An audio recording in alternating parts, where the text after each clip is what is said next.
Hi viewers, আসসালামু আলাইকুম। আমরা অবস্থান করতেছি সেই ঐতিহাসিক দিঘি আলতা দিঘিতে। আর আলতা দিঘির পাশে যে বন আছে, যে শালবন, সেই শালবনে আমরা অবস্থান করতেছি। আর শালবনে বিভিন্ন ধরনের স্থানগুলো আমরা ঘুরে ঘুরে দেখাবো, আপনারা সঙ্গে থাকবেন।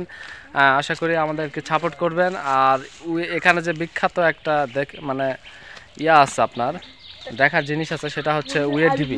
সেটা উইয়ের ঢিবিটা আমরা দেখাবো এখন। আর এই যে এখানে দেখুন উইয়ের একটা ঢিবি আছে, এই যে উই পোকার একটা বাসস্থান। এই যে আমরা দেখতে পাচ্ছি উই পোকার বাসস্থান কিভাবে তৈরি করছে, মাটি কিভাবে, মানে একটা মাটির যে স্তম্ভ এত বড় একটা উঁচু পাহাড়ের মতো তৈরি করছে, দেখছেন অনেক উঁচু আপনারা দেখতে পাচ্ছেন। আর আমার সঙ্গে দুই পালোয়ান আসছে, আমার শালাবাবু। ওরা এখন লুকাচ্ছে, কারণ ওরা অনেক শর্মা, কারণ আর অনেক লাভ গুরুত্ব, যদি কেউ পছন্দ করে ফেলে তার সমস্যা। আর আমরা এদিকে দেখবো। আর এই বনে অজগর সাপ আছে, যদি আমাদের চোখের সামনে পড়ে যায় তাহলে আপনারা দেখতে পারবেন অজগর সাপ।